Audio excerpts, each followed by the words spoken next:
Seyed Mostafa Khoshcheshm is an Iranian affairs analyst, and he joins me now from Tehran. Good to have you on the program with us. What led to this breakthrough? Why now? Hello, and thanks for having me. Well, since day one after winning the election, the Iranian president stressed that he means to improve foreign trade, especially with the neighboring states.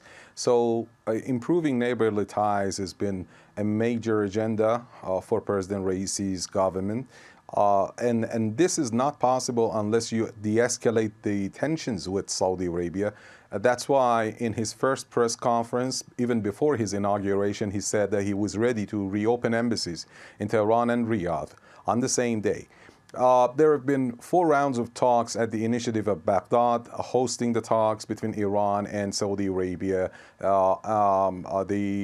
Shamkhani's deputy was present in the talks, and they were improving well. But when President Raisi went to Beijing, he asked China to take a more assertive stance in this regard in order to mediate the talks, help the talks move forward. And his Chinese counterpart took the stance and invited the Saudis. Now, if you look at the Iranian media coverage to this story, you could see a positive and wide coverage of the development. But if you go to the Saudi media outlets, you could not see the same. They seem somehow brief and somehow hesitant.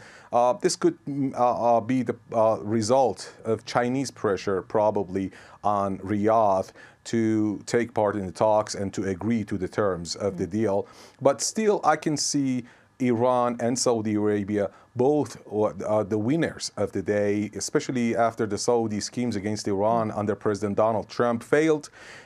Trump said he won't take to war for the sake of Saudis against Iran.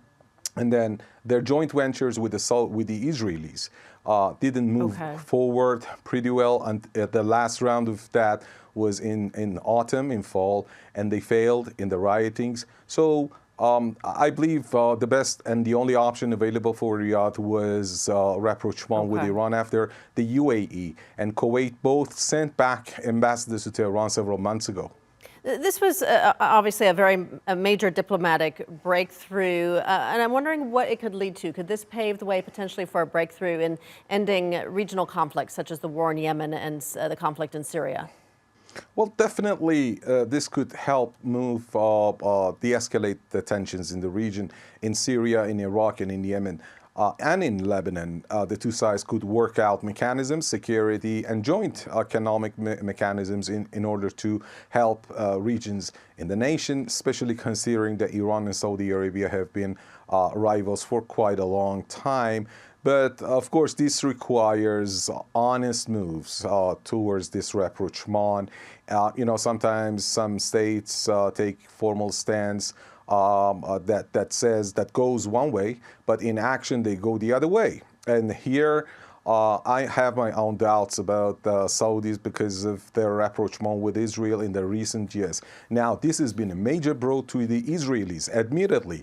Yair Lapid, as well as Naftali Bennett, both premiers of Israel in the last 1 or 2 years, they have been complaining that this has been a major blow to the Israeli foreign policy and regional policy. They are losing a new ally, so this could, start Israeli animosities and troublemaking in the rapprochement between the two sides. If the Saudis, stop going both ways with Israel and Iran, and if they speed up joint ventures with Iran, I believe that the two sides could help each other a lot. The last but not the least, the U.S. neocons have also admitted that this has been a major loss for the American foreign policy in the region, as they are being absent in the region. The Chinese are taking more assertive role in the region, and this shows that the world is changing. So this is also a major win for the Chinese. Okay, we're going to leave it there. Seyed Mostafa Khoshcheshm joining us from Tehran. Thank you.